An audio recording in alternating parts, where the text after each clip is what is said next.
If you're not new around here, you know that I have been shifting the way I teach content strategy because while I love Instagram and it's really great for connection, it's never meant to give you content longevity. And that is exactly why I invited Elaine Timms on to Mompreneur Mastery today. Elaine is a Pinterest strategist and creator of the Evergreen Impact Method. She helps women-led businesses turn one piece of content into traffic that compounds over months or even years. So you're not stuck on the hamster wheel of posting for 24 hours of visibility. I'm really excited for you to learn from her in this episode. Welcome to Mompreneur Mastery, the place where we ditch the mean girl marketing, stop performing for the algorithm, and finally move past those generic, "Is this you?" pain points. I'm your host, Sydney O'Brien, homeschooling mom of 3, military spouse, and content marketing and messaging strategist who knows your business deserves way more than the content hamster wheel. I built my own business between phonics lessons, surprise deployments, and endless "Mom, I need you" moments, so I know exactly how to create marketing that works in the cracks of your real mom life. Around here, we're not chasing trends just for the sake of it, or faking urgency or income claims to trick people into buying. We are going to get laser clear on your message, build real trust with the right people, and create content that sells without you having to sell your soul or your sanity. If you're ready for a strategy that's connection first, fluff free, and built to fit your actual life, you're in the right place. Before we talk about the Evergreen Impact Method, can you tell us a bit about how you got started in this work? Yes, actually, I started to dabble online in 2010, following a lot of the bro marketers because they seemed to really dominate the space at the time. Quickly realized I didn't like to follow them, so I started paying attention to other people. In the meantime, I had also started a mom blog because once I became a mother, that seemed like a logical choice. And I learned everything that I could about Pinterest from a lot of different bloggers and just people at the time. Grew its traffic, my blog I'm talking about, it grew its traffic to over 100,000 sessions. And then I realized how much I liked the strategy and I loved helping people and the excitement that they saw when they had traffic building. So I sold my blog and I went all in on my Pinterest marketing business. That's amazing. I'm not gonna lie, I'm an Instagram person because for like personal reasons, when I was struggling postpartum, I found like a lot of great connection there. So I love it that way, but I am always so intrigued by Pinterest strategy for like marketing purposes. So part of the reason I wanted to have you on was generally just to like pick your brain, as well as like, of course, help my audience. But I personally have so many questions. Right.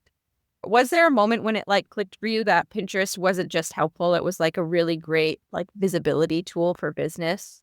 Yeah, it didn't take long because everybody was kind of sold this idea that social media marketing was an entire marketing plan. And I was like sitting over there going, but no, but wait, what about Pinterest? And it's often overlooked. But it didn't take long to also see that people were burning out. There was no shelf life to the content, and it was just a content creation like hamster wheel all of the time. So I was like, wait a minute, Pinterest totally fits to give you a shelf life and to avoid that burnout. So that's kind of where I was even more passionate about the work that I do. And especially when it comes to moms and women, that this was actually sustainable for them. How long would you say a shelf life of a pin is? It could be anywhere between a couple of months and to a couple of years. I own another niche website, and its main piece of traffic comes from a handful of pins that I pinned in 2017. I do go in and make sure to update that content, but that's how long you're looking at. Now, of course, those pins can die off, but you're getting like a few months as opposed to a few hours. Right. Yeah, I mean, for me, because Instagram is like what I do, I can get like a couple weeks or a couple months if it's like a pinned post, but it's definitely not as evergreen as Pinterest is. So yeah, I'm always fascinated by that aspect, especially as like a busy mom who has very little time for things. To start growing like a Pinterest following, is there like a set number of pins you should be like posting a week or month or? Right. So right there, you're not actually there to build a following. That can come naturally, and it will. You will gain followers, but that's not actually the goal. What you're building is a content library that compounds in performance over time. So great news is you don't need to worry about followers because you can actually get traction. And you can simply start by pinning one optimized pin. So optimized meaning using keywords, one pin a day and building your way up. There is no magic number, but I highly recommend that one pin a day saved to your relevant boards. And then just using your Pinterest SEO is more relevant to how many pins per day. Okay, that's good to know. And I love that. I talk about that for Instagram as well. Like there's no special number of followers. You just have to have like the quality content. Everybody wants that number. It's something I answer all the time. Like I'm not surprised to answer it again, but it truly does not matter. You can get less attraction with one pin a day. Nice. Good to know.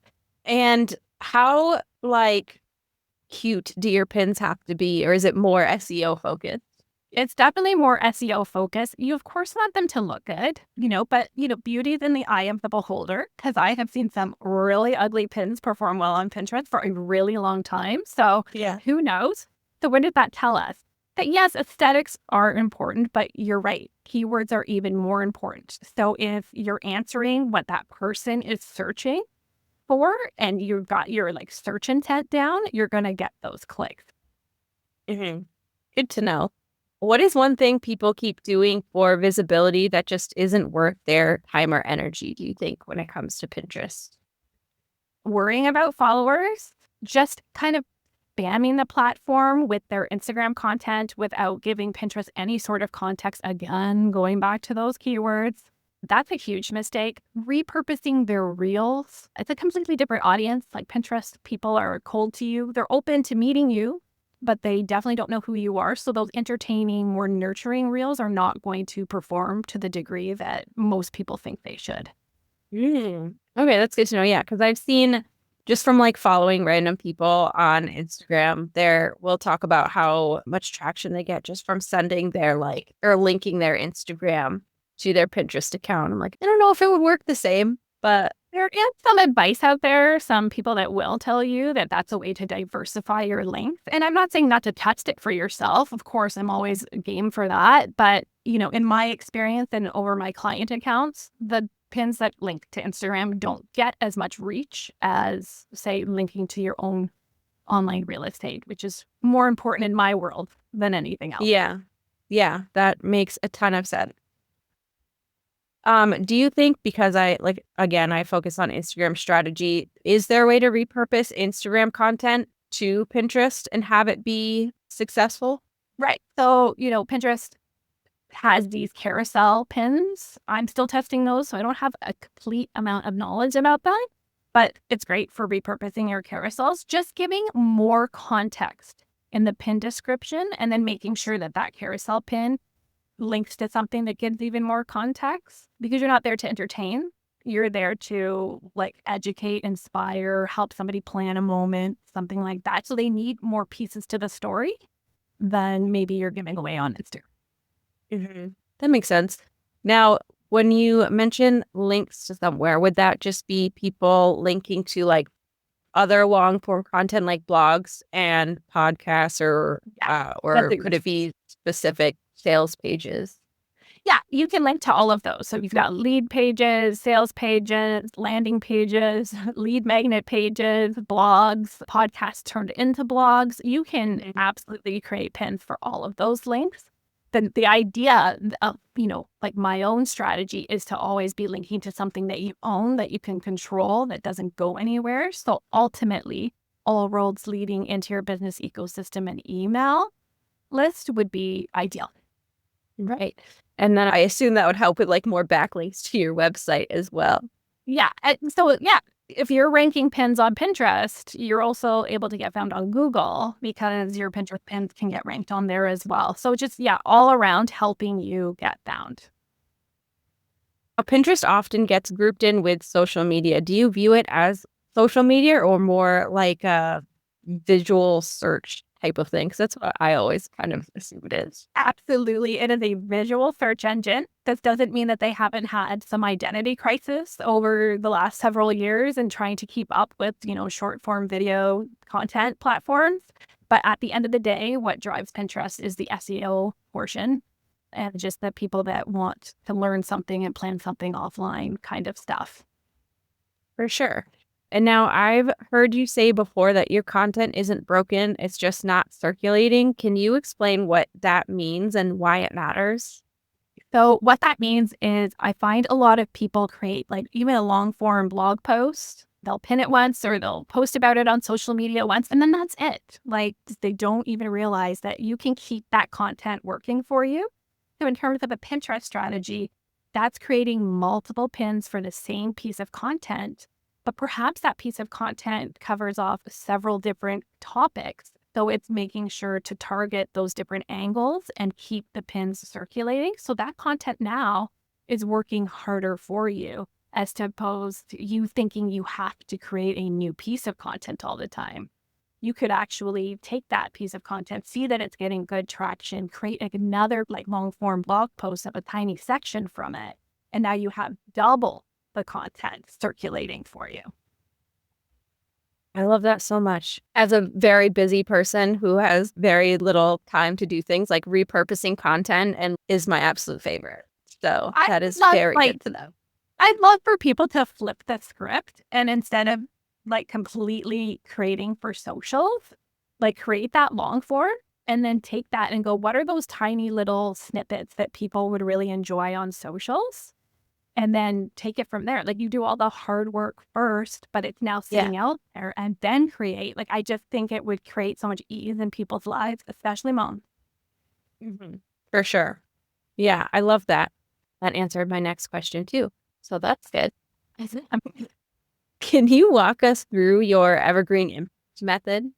Yes. So that is my Pinterest powered visibility system. I only have just started to piece it together without realizing I was doing this behind the scenes for clients all the time. So the first thing is what I call the content core. So that's like identifying and organizing your long form content with however that is created for you. So creating also a content hub. I like to grab all of the links, put them into a content hub. That from there, I actually categorize it by content category, the stage of the funnel. So basically, it's your organization piece. What do we have to work with, right? So then from there, we're going to do the platform positioning, right? So what does that mean? How are we going to position you on Pinterest? What keywords are we going to target? What interest are we targeting? It's creating up boards and, creating a keyword bank just so that you're telling Pinterest, hey, this is what my business is about. This is what my content is about. So you're positioning yourself. So Pinterest understands that. And then again, it's that evergreen circulation piece that we just spoke about. It's a long game platform, right? So Pinterest needs continual pins in order to really start to understand what the content piece is about and also to keep your content in circulation. So this is the area where we create multiple pins per content and we are actually, targeting different angles. Like I'll give you a little small example because this might fly over some people's heads, but a gardening client, for example, and if they have like a small backyard gardening layout, but that could also be like a tiny backyard, that could be a balcony, right? That could just be any small space. And so that is where you're just getting your pins circulating for all of these different search terms. And then from there, we want to make sure, of course, that we're reaping some of what we're sowing, right? So you want to make sure to have pins that are mapped out to your funnel. So, for example, going back to the gardening, if I have, small garden, vegetable garden layout, and I have a couple of different options, but then I have an email opt-in that says, here's your garden layouts for a small backyard in each growing zone. Well, now all of a sudden that person's like, oh, okay, great. Yeah, like I definitely need to know that information. Boom, they sign up, right? So that's just like making sure to map out how can we get these people into your ecosystem. And then from there, you're doing what I call the insight loop. So you want to make sure what you're doing is working. So this is tracking the performance of pins and boards. It's identifying what's working and using the data that you see in your actual pin strategy moving forward. So that can be like making sure that seasonal pins actually perform at the season when they're supposed to. Did it work? Did it not work? what's always in your top 20 pins? What's another angle that we can use to get even more traffic? And so I'll cover off like the most important things to look at during metrics are during metrics. The most important Pinterest metrics to track are impressions, saves, engagements, and of course, outbound clicks. That will tell you a full picture of what's going on with your Pinterest strategy. From there, it's, rinse and repeat, add in the new content just to expand your circulation and your gold. Awesome. I love having like a general framework for things. It makes it feel so much more doable and less overwhelming. And I definitely feel you. I somewhat recently kind of came up with my 5 steps to sales on like Instagram framework after doing it for literal years with like clients and like teaching other people. And I was like, wait, do you have a favorite client story where Pinterest became like a huge visibility engine for them? I actually have like multiple clients right now where it's like the main visibility, but I'll tell you about a client where I was like a little bit iffy about taking them on. I was like, wow, I don't know about this niche. It was actually in the red light therapy, which I knew there were searches on Pinterest, but just to see the amount of traction they got on Pinterest was just like, whoa, like mind blowing. So that's like actually one of my favorite stories to tell because I often get asked, well, like Pinterest is just for like recipes or, like DIY stuff, but it's truly not. And so I think at the end of the day, anybody that's listening needs to go and check to see what's being searched within their niche because you will be pleasantly surprised. Yeah, definitely. And what kind of results can people like realistically expect and how long does it take to see traction? I know it's like a very Yeah. nuanced kind of thing, but is there like a general So generally window? speaking, when I'm talking to clients and they're interested and they're just trying to determine whether or not to come on, is that growth truly happens at 6 to 9 months. Now you will start to see growth, but it's the growth that you're looking for, where you're getting a pretty good amount of clicks. Pinterest really understands what your account is about and is trusting your content and your website and really pushing it out. So 6 to 9 months, but honestly, it can take up to a year. But I don't want that to scare anybody because Pinterest is more of like an investment, right? So over time, you're going to compound. But again, after like 3 months, you're going to start seeing the green. You're seeing the bars all going up. But yeah, you got to be in it for at least, please give it like Yeah, but it definitely seems like the payoff is there if you're giving it that amount of time, knowing how evergreen those pins are. So right, because definitely seems you worth gotta it. think of it, like, you don't need to be camera ready, you don't need to dance, you don't need to do any of those things. You have something that like, you went and took a week's vacation with your family and you wanna enjoy the beach with your kids, well, that's working in the background, right? And I know you can post on social media too by scheduling it, but it's just nice to know that it's just always working whether you're there or not. Yeah, and like working for longer periods of time too. That's yeah, very nice. All right, and you've built a business that works around your life, not the other way around. What has been like the most rewarding part of that? The most rewarding part is literally being able to design my days as I want, which was the goal from the onset. Like, I was never a person that wanted my kids to go to daycare and do all of those things. I wanted to be a present mom. So the ability to, yeah, just grow it the way that I wanted and keep it sustainable. I've never worried about scaling and going in on all of the strategies right off. The business has really allowed me just to grow the way that I want and be present in my actual life. And then as my kids get older, it's going to be interesting enough and keep me going so that I can grow it into whatever I want. Yeah, definitely. I feel the exact same way. How old are your kids now? So they are 8 and 5. And Okay. it's just, yeah, I get to pick them up from school. I get to be there. Like if there's an assembly and one of them got an award, that happened a couple of times during the school year. I can take, Yeah. off at 2 o'clock in the afternoon. Just that flexibility and freedom that you can't, I don't know if there's enough money in the world to replace that. Yeah, for sure. I love that. My kids are almost 5, 6, and 8, so, like, very similar, and being able to, like, be there, those, like, random sick days and like doctor's appointments and whatever is truly amazing. My husband is also in the military, so we move a lot. Being able to like stay home when we first move and get everyone like acclimated and all of that is Well, very important. it's so nice, right? Like, Yeah. and thank goodness we have that as an option and in this day Yeah. and age. Yes. Yeah, for sure.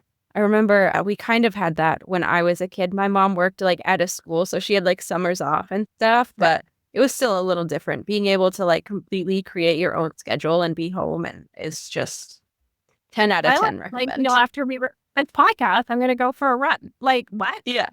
I mean, I couldn't do that at a 9 to 5. And I quickly learned about myself while I was in corporate before making the transition that I just knew I couldn't do this for the rest of my life. Like, I can't have Yeah.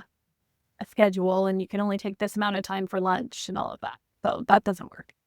Yeah, definitely not for everyone. No. For sure. Now, for the mom listening who knows Pinterest could help but keeps putting it off, what would you say to her?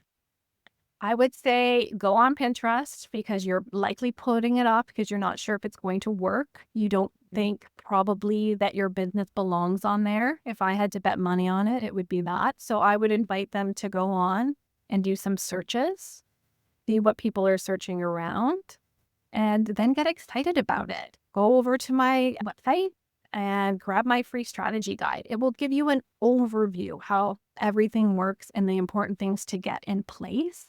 And it's a great way to get started. Perfect. I was going to ask about that next. So I will definitely have the link in the show notes for everyone to grab it.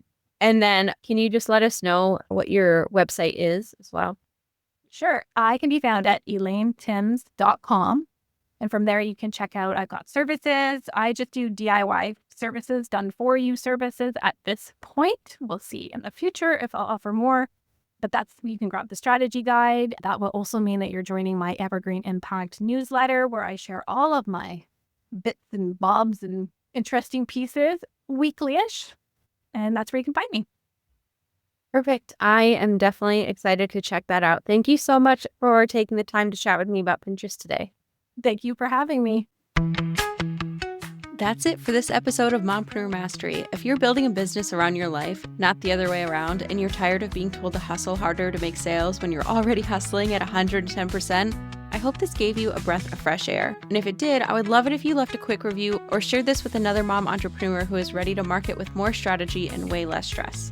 And if you want to see what a cohesive content map across multiple platforms with strategic messaging looks like, check out the link in the show notes to grab your free copy of the Buyer Journey Content Map. I'll see you next time.